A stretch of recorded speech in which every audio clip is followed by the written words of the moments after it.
The splendor of a king, clothed in majesty, let all the earth rejoice, all the earth rejoice. We're Michael, Carrie, and Maddie Langston.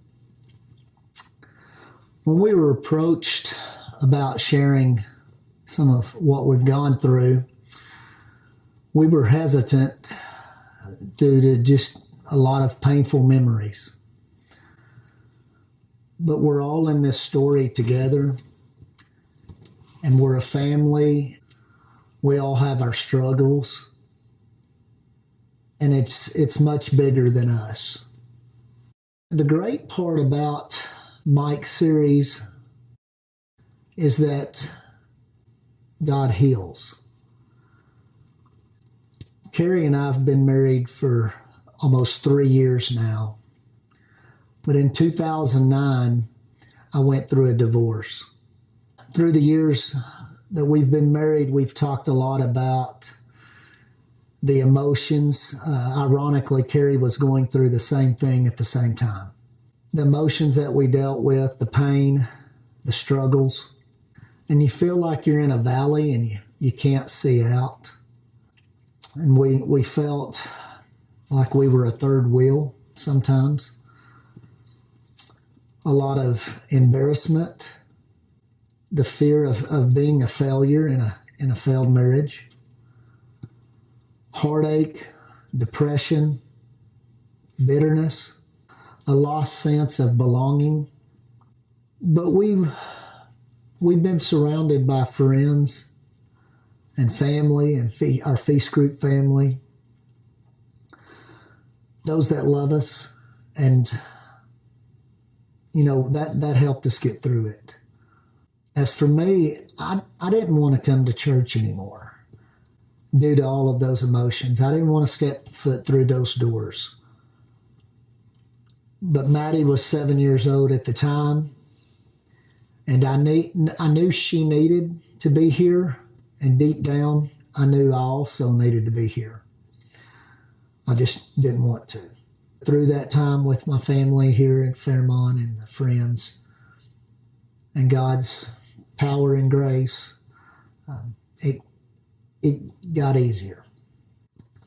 I'd just like to say that even though I didn't go to Fairmont Park, most of my friends were members here at Fairmont Park, and I had several couples and several close girlfriends that helped me get through these really hard, trying times. And like Michael said, it wasn't an easy time for me. It was hard. It took several years to overcome.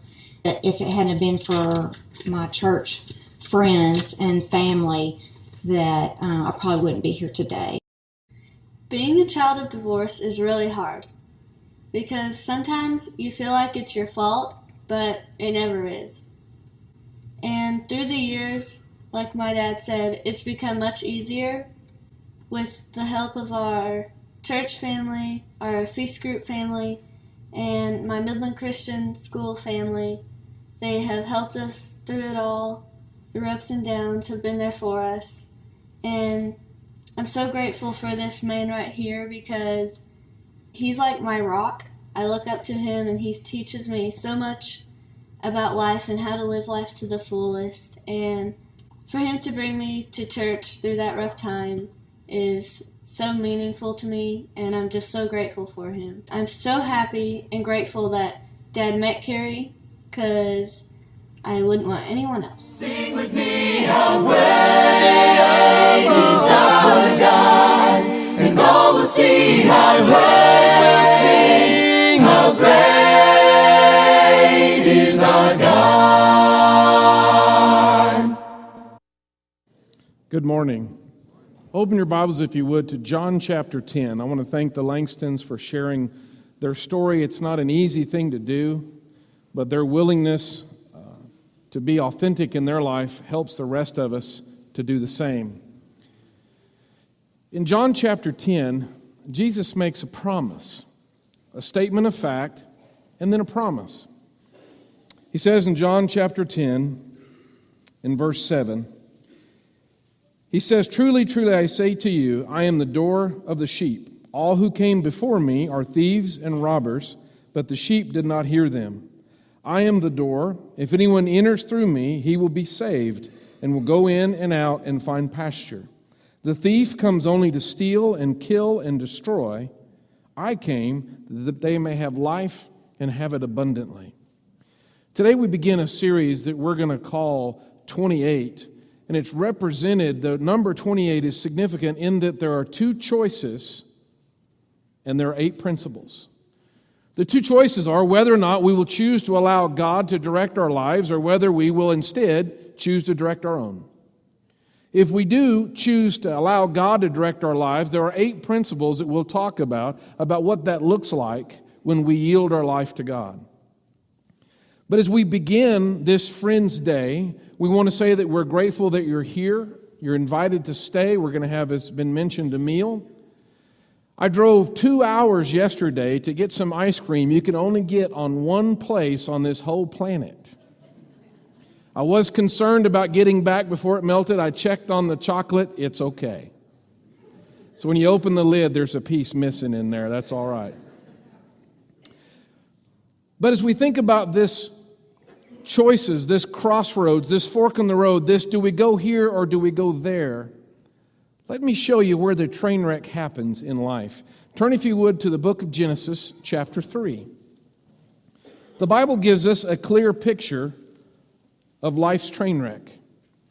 Because in the book of Genesis, God created Adam and Eve. He created them perfect. He put them in a perfect world. They had a perfect relationship with Him. They had a perfect relationship with each other. But something changes. There was a tree that was placed in the garden that would give the knowledge of good and evil. God presented a choice. Because God never created us to be robots, to be slaves. But He gave us the freedom to choose, because the one thing that God wants from us is that we would love Him the way He loves us. And if you don't have choice, then you cannot have love. And so God presented to Adam and Eve, and to you and I today as well, the ability to choose. And that creates the dilemma. Because God had told them not to eat of this fruit, but Satan, speaking through the serpent in verse 4, when Eve says to the serpent, God said if we eat it, we'll die. Listen to these words in verse 4. The serpent said to the woman, you surely will not die, for God knows that in the day you eat from it, your eyes will be opened, and you'll be like God, knowing good and evil. Now I want to ask you this morning, do you ever want to be like God? I'm not talking about, wouldn't it be cool to have these superpowers or these abilities, that sort of conversation. But do we ever desire to be like God? Now, at first that sounds pretty high and distant. Let me ask it a different way. Do you want to make the decisions about what happens in your life? Does it occur to you that you know best what's right and what's wrong? Or what works and what doesn't? Or what's better or what's worse? This sneaks up on us in a way I think that I often don't realize. This desire to be like God. I want to decide. I want to be in charge. I want to be in control. Anybody? Just me? It sneaks up on us in this desire to be like God. So it says in verse 6, when the woman saw that the tree was good for food, and that it was a delight to the eyes, and that the tree was desirable to make one wise. There's all three. All three interests or attractions she took from its fruit and ate. She gave it also to her husband with her, and he ate. Then the eyes of both of them were opened, and they knew that they were naked. They have a new vision, a new wisdom, a new understanding or perception about the world around them. But it's startling that as adults, they just now realize that they're naked. They hadn't before. Like a child who runs through the house slimy with soap while the mother screams in terror, they had no thought. No thought of this is a problem, this is an issue. Think about the freedom that small children have. They're not concerned about how they look compared to how we get all hung up by the time we're teenagers. We carry it through our adulthood about how we look and what's right with us and what's wrong with us and all the changes that we would make. All the body image issues that we struggle with the rest of our lives. They realize they're naked. And verse 7 continues, and they sewed fig leaves together and made for themselves loin coverings. The first thing that they do when they realize that they're exposed is they create a covering. I want you to consider as we work through these next few weeks that this is in effect a disguise. Something to put on them so that others won't see their nakedness because they know they are. So the disguise isn't for yourself, is it? It's for others. So the first thing that they do is create a disguise. Verse 8, they heard the sound of the Lord walking in the garden in the cool of the day, and the man and his wife hid themselves from the presence of the Lord God among the trees of the garden. The problem, as we've mentioned in this text before, the problem with wearing a disguise of fig leaves is a little breezy. So when they create a disguise, they realize, they know it's inadequate. So when your disguise is inadequate, what do? You hide. They hide from God. They distance themselves from God. When we realize that we have struggles, when we have flaws, when we have imperfections, then what we do next brings the damage in our relationships. We learn how to hide. Because we know if someone were to get close to us, if they really get to know us, they'd find out who we really are. Aren't children a blessing? Say amen. We say amen here, don't we? Children are a blessing. One of the funniest things that you'll ever read about or hear is that children say the craziest things, right? They will say the craziest things because they have no filter. They say what they think. I think I've shared with you before that I took our little girl when she was small. I went into the motorcycle shop. I was getting the tire changed. And I'm standing in line, and there's a great big guy, like 6'4", 300 pounds of sheer intimidation, wearing leather and chains, and he's got a long gray ponytail down to his waist. And I'm standing behind him politely. And my little girl, holding onto my hand, looks up at him and says in this sweet, clear, loud voice, "Daddy, why does he have hair like a girl?" And this big old dude turns around, looks down at me. I look at him. I look at her, and I said, "I just found her. I don't know whose kid this is." No, that's not quite. What I said was, "Because he wants to." And he just smiled. He was a nice guy. Children just say what they think. But by the time we're adults, most of us have learned to filter. Now, mostly that's good, but the primary reason why is because we've been hurt, or we've been embarrassed, or we've gotten ourselves in trouble. Now, you carry that same extension. We have learned that anything negative about ourselves, any shortcoming, any flaw, any insecurity, we've learned to hide. Because we're afraid if people get to know us, it would change the relationship. So Adam and Eve cover themselves. It's inadequate. And then they hide from God because they know it. Verse 9, then the Lord God called to the man and said to him, "Where are you?" I think it's interesting that God asked that question because He knows where they are. He could show up anywhere on the planet. He knows to show up to be within voice and eye shot of this couple. He knows which tree they're hiding behind. But rather than confront them, He invites him. Because remember, this is about choice. They've got to choose Him. He's then going to invite them to follow Him. If he exercises His muscle and His will and makes them obey or makes them change, it's not real. If I were to ask you that question, would you want a relationship with a spouse that has to be your spouse upon threat of death? That they have to be your spouse? Is that the relationship you would want? No, we want to be chosen. Some of you are looking at each other like, well, I don't know about that. I saw that. We want to be chosen because that's the foundation of love. Without choice, you cannot have love. So God asks, "Where are you?" To invite them to come to Him, to speak to Him. And so Adam says, I heard the sound of you in the garden, and I was afraid because I was naked, so I hid myself. And there in a verse is the train wreck of life. Look where they are now compared to where they were before. Disguised, hidden, afraid, withdrawn, and running.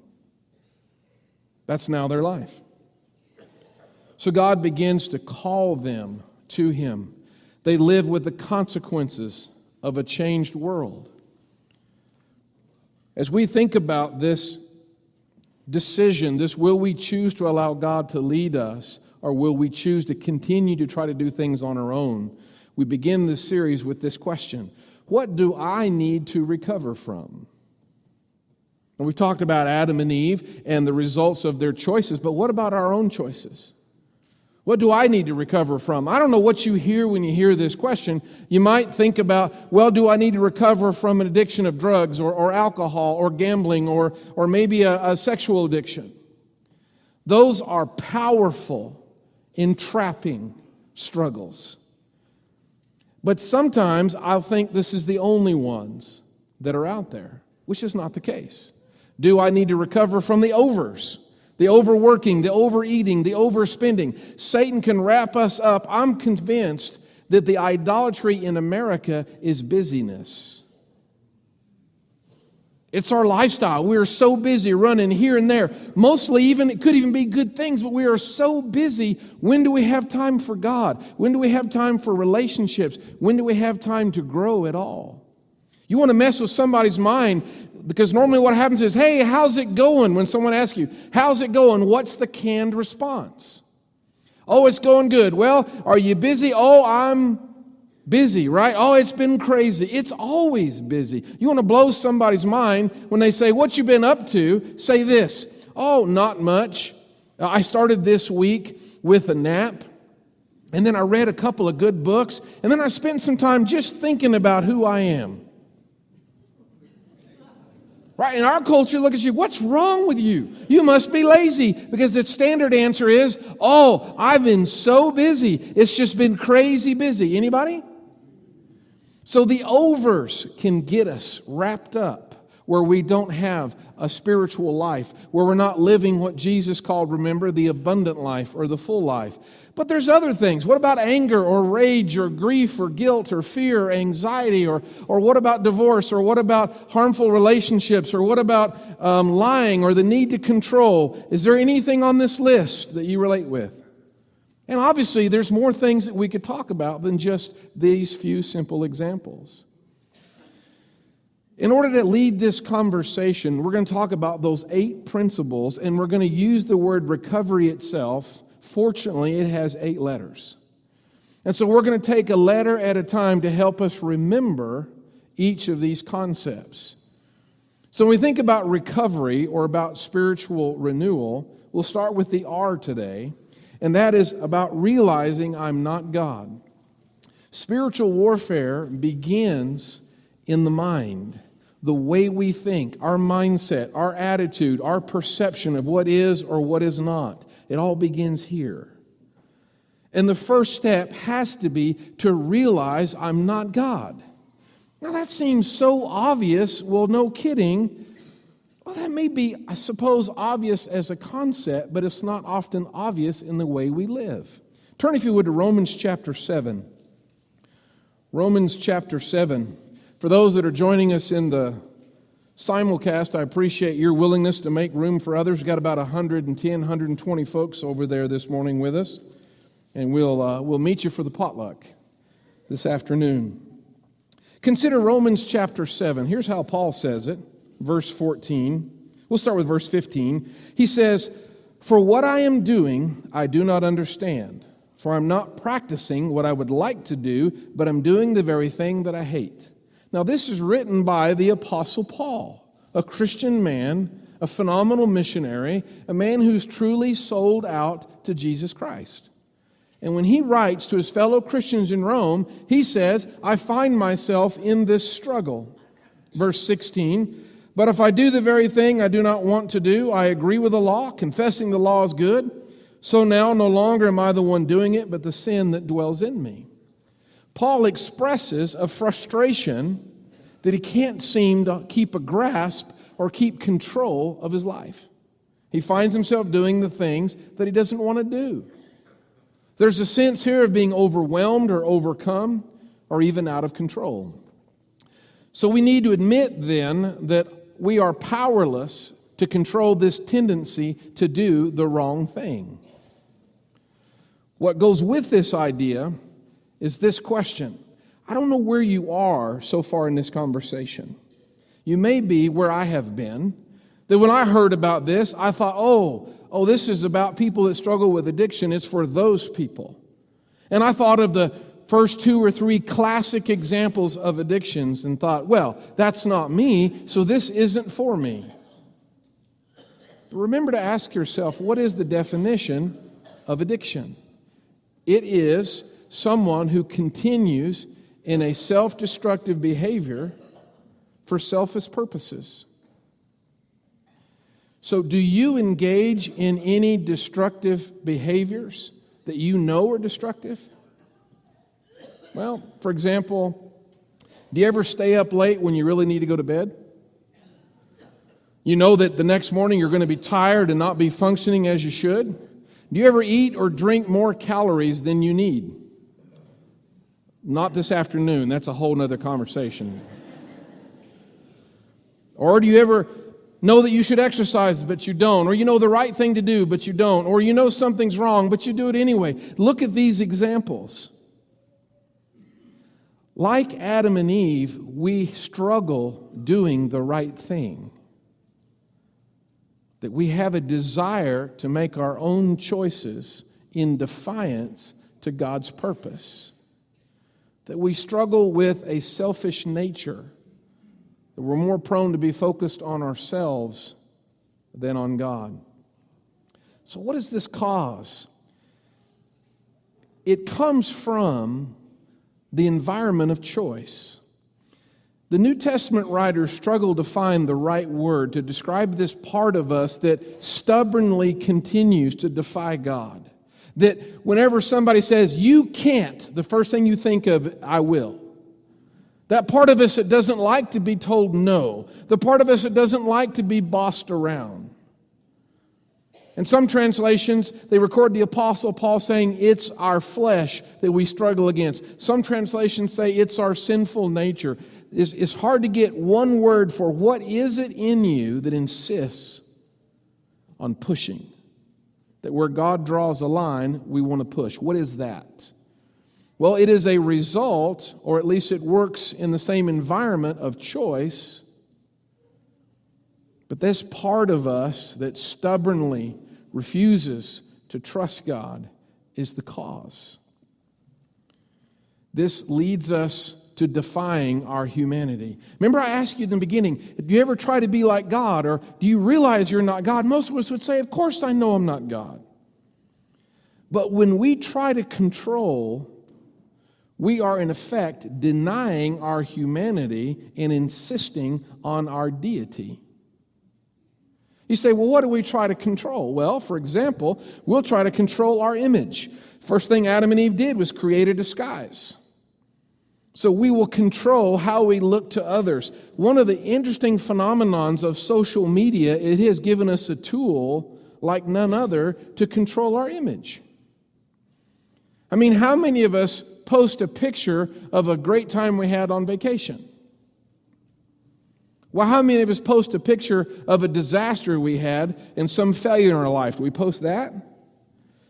Usually not. So we post, look at all these wonderful, fun, good times. Here's my sweet family. Here's my cute kids. Look, here's me smiling and looking all intelligent, because that's how we look all the time. No. So we try to control our image or what people see or what they think of us. We also try to control other people. We want to control not just what they think, we want to control what they do. We'll try to control our problems. It's not that big a deal. I can handle it. I can do anything I want to. This is just what I'm doing right now. And we will even try to control our pain.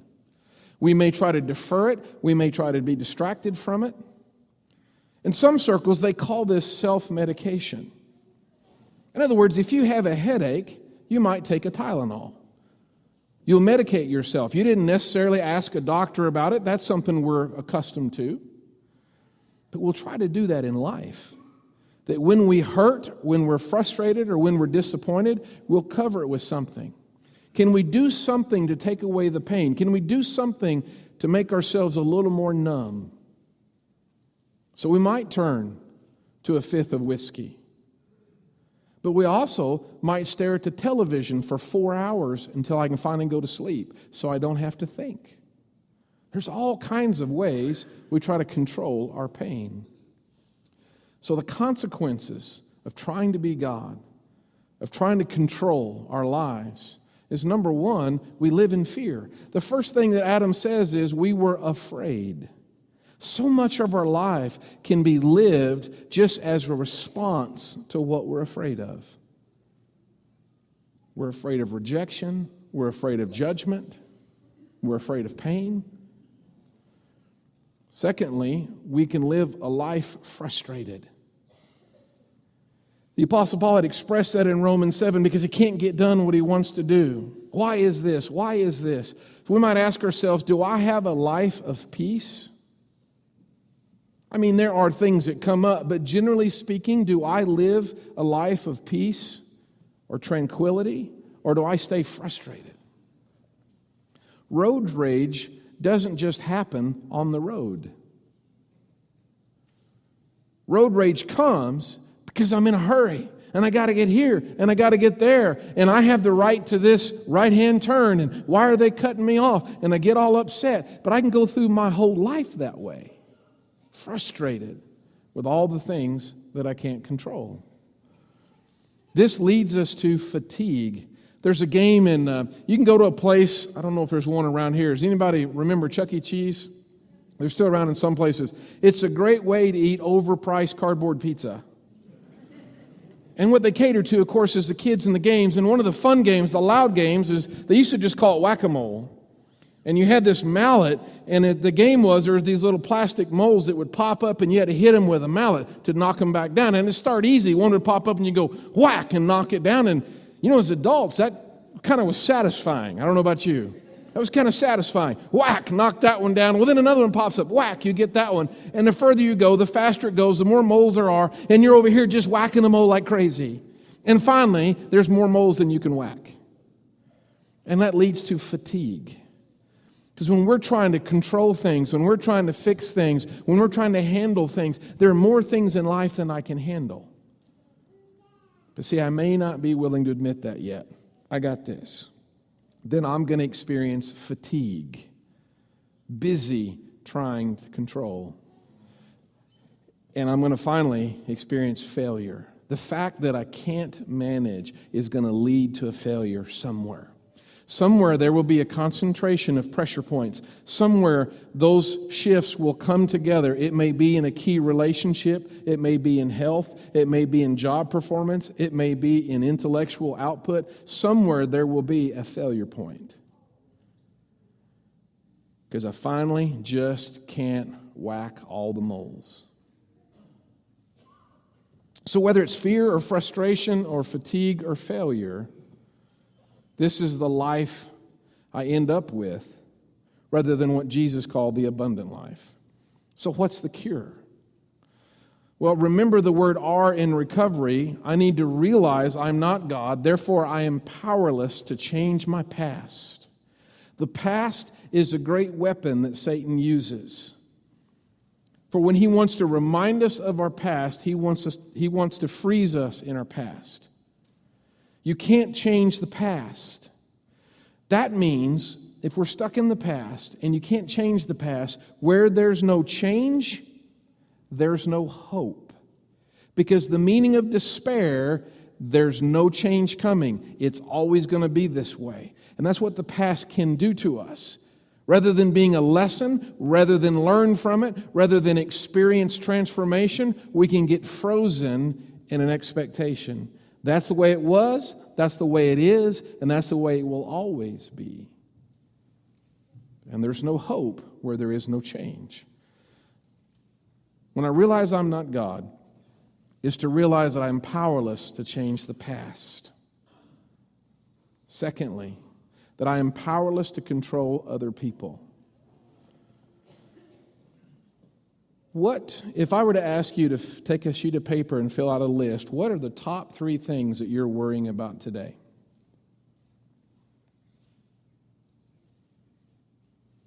What are the top 3 things that you're worrying about today? When you talk about the spiritual discipline of meditation or a focus on your relationship with God, every now and then someone would say, I don't know how to meditate. Someone will say, do you know how to worry? Yeah? Okay, so worry about something positive because it's the same idea. When we worry, we're meditating focused on something that is negative. If I ask you the top 3 things you're worried about, probably 2, if not 3, have to do with people in your life. So what happens if I realize I'm powerless to control or to change other people? Can be one of the most significant release points you'll ever experience in life. Number 3, to realize I'm not God is to realize that I am powerless to cope.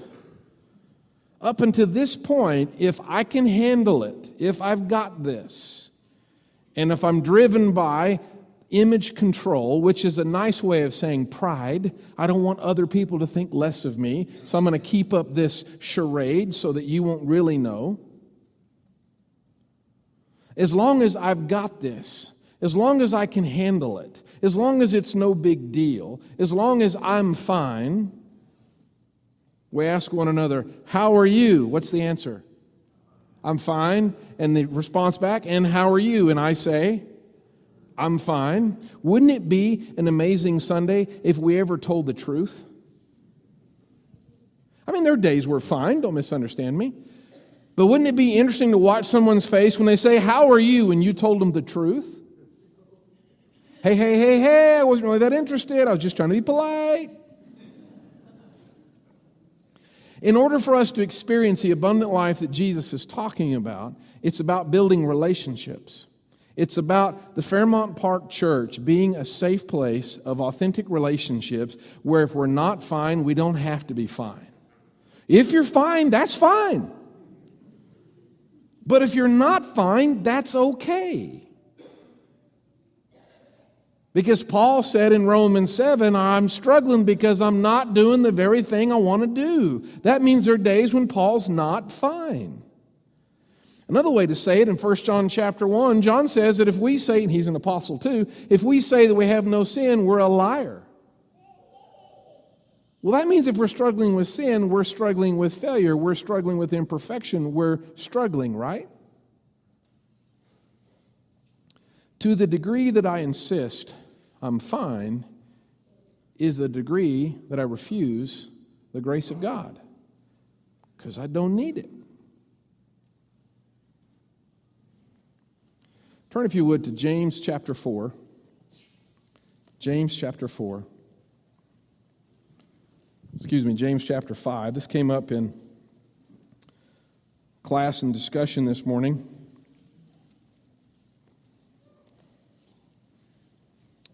In verse 16, James talks about healing.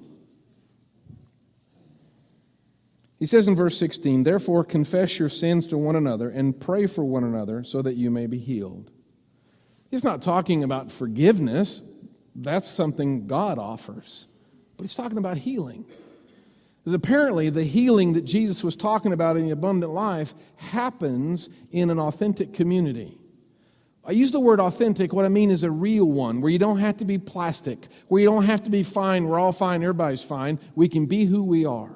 We don't have to worry about our disguise. We know that it's breezy. We know that people can look through it. But we know that we can be known and loved. Known and accepted at the same time. Look across the column, at least in my Bible, in chapter 4. In verse 6, but he gives a greater grace. Therefore it says, God is opposed to the proud, but gives grace to the humble. Submit, therefore, to God. Resist the devil, and he will flee from you. Draw near to God, and he will draw near to you.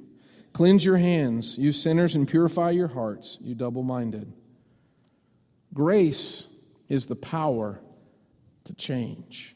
It's transformation. But we cannot experience grace until we experience humility. So this morning, I ask you, are you fine? What do you need to recover from? At the beginning, I talked about, I heard that question, what do you need to recover from? I was thinking about other people and their problems. And then I'd read it for years, but for the first time, the message in the Gospels, Matthew, Mark, Luke, and John, of Jesus interacting, I saw something that hurt. Because when you watch Jesus hang out with sinners and those people, you watch his patience, his love, his tenderness. But there were times when Jesus got upset. He got direct, even harsh. In fact, he would pronounce woes upon certain kinds of people. And it blew me away when I realized that toward those people with those problems, Jesus had love and tenderness and compassion. But the people who were filled with pride and self-righteousness, he brought judgment and conviction. Well, there went my whole list of sins. Those are the bad ones and these aren't so bad. That all evaporated because I realized that I struggle with pride, self-reliance, and self-righteousness. And I have the whole list. Jesus gets more serious about that than the others. It hit me like a bucket of water to realize I'm not fine. I don't have it all together. My life is not perfect. I look good. I mean, for lots of reasons, but I sound good. I can speak church fluently. I know the songs. I know some parts of my Bible. So I'm fine. But I've spent years hiding in church, standing up in front of people wearing a disguise. What would the church think if they knew their preacher was a sinner?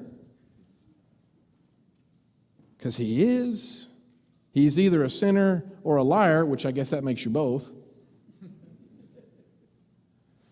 And so God gave us a family, a community of faith where we can finally say, this is just me. There's some good things about me that reflect the image of God in which I was created, and there's some things about me that are messed up. I'm not okay with that, but I want to get better with that. And that's us, folks. If you are a friend today, we're so glad you're here, and I want you to know that you're in a family that is working on being real. It's a beautiful church, but it's not a perfect church. You know what you should do if you ever visit a perfect church? Leave, you'll mess it up. Well, no problems here with being perfect. So this morning I want to invite you, if we can help you along this journey. It's the first of 8 principles. Realize that you're not God. Surrender control. Set down the burden of fear and pain and fatigue that comes from trying to be God in your own life. Don't try to control. Learn how to surrender. If we can help you with that this morning, we invite you to sit on one of these front pews, or you can go out in the foyer and visit with a shepherd there in person. But would you come this morning as together we stand and sing?